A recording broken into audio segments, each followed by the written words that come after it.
First at 4, Tyson Foods and other meat manufacturers are warning of a possible meat shortage in the coming weeks. Now, processing plants across the country are already suspending or slowing operations because of COVID-19. Our Andy Satowski talked to a local supply chain expert. He said we shouldn't panic buy just yet, Annie.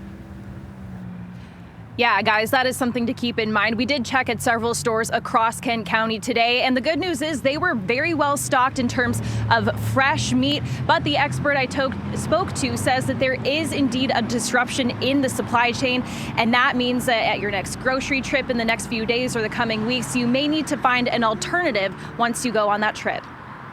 We all take food for granted, and we just assume that it's always going to be at the supermarket when we go there. But as the COVID-19 pandemic has proved, that's not always true. In the case of pork right now, as well as chicken and beef, we've got a disruption in the supply chain. As Brian Long, the director of supply management research at GVSU, explains, that system is very delicate. The problem is of course, that supply chain is set up so that farmers know before they even start growing the hogs exactly where those hogs are going to be sold, where they're going to have to transport them to, and then the grocery chains in turn know exactly who they are buying from, when the trucks have to be there, and that also means that when one particular branch of the supply chain breaks down, you have to completely rearrange and get refrigerator trucks, sometimes to the other end of the country compared to where you did. That means it could take longer for meat to get from point A to point B, with processing plants and slaughterhouses taking the brunt of the pandemic. The farmers are still farming because they are not under quarantine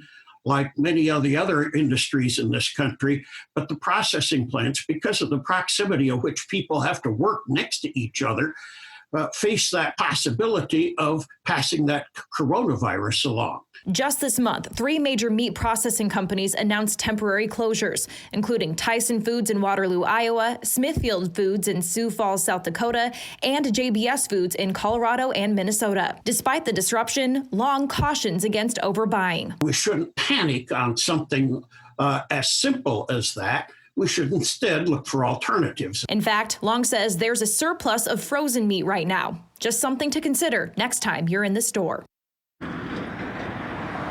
Now, Long says that while this is happening and is something that we need to look out for, he does anticipate the supply chain figuring things out within the next 4 to 6 weeks and leveling out there. Now, we did reach out to Meijer and Spartan Nash to see just what kind of shortage they are facing, if any. However, as of news time, we had not heard back. In Kent County, Andy Satowski, Fox 17 News.